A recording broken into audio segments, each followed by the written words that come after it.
सोचो, अगर तुम किसी को पूरी श्रद्धा और भक्ति से सेवा करो, दिन रात उसके चरणों में समर्पित रहो, लेकिन तुम उससे जब कुछ मांगो और तुम्हें कुछ ना मिले और ऊपर से तुम्हारी भक्ति का मजाक उड़ाए, कैसा लगेगा?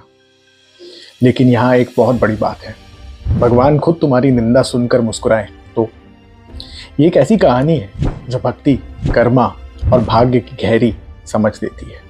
एक ऐसी कहानी जो बताएगी कि भगवान हमेशा इंसाफ करते हैं, बस उनका तरीका अलग होता है। एक दिन कैलाश पर शिव जी और माँ पार्वती शांत भाव से बैठे थे। महादेव अपनी गहरी ध्यान मुद्रा में थे, लेकिन आज एक अजीब बात थी, उनके चेहरे पर एक मुस्कुराहट थी।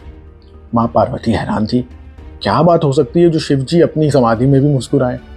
जैसे ही महादेव ने अपने ध्यान की मुद्रा से निकले, माँ पार्वती ने पूछा, स्वामी आज पहली बार आपको ध्यान में मुस्कुराते हुए देखा है, ऐसा क्या हुआ जो आप इतने प्रसन्न हो? महादेव ने मुस्कुराते हुए कहा, एक भक्त की बात सुनकर हंसी आ गई। एक ऐसा भक्त जो मुझे दिन रात पूछता है, पर आज उसकी पत्नी ने ऐसी बात कही जो मुझे रोक नहीं पाया। शिवजी ने बताया, एक मंदिर का पुजारी जो दिन रात उनकी सेवा करता है, एक भक्त जो सिर्फ उनकी शरण में रहता है। उसकी पत्नी उससे बार बार कहती है कि वो दूसरे लोगों की तरह समृद्धि चाहती है, अच्छे से जीना चाहती है, बड़ा घर चाहती है, धन चाहती है, लेकिन उसका पति सिर्फ शिव जी के भक्ति में लगा रहता है।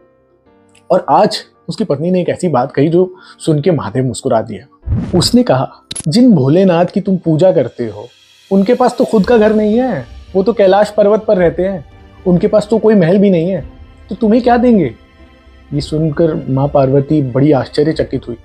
स्वामी, ये बात सुनकर मुझे तो बुरा लगा, आपकी निंदा कर रही है और आप मुस्कुरा रहे हैं। महादेव ने कहा, पार्वती, ये सब मेरे बस में नहीं है, ये सब इनके कर्मों का फल है।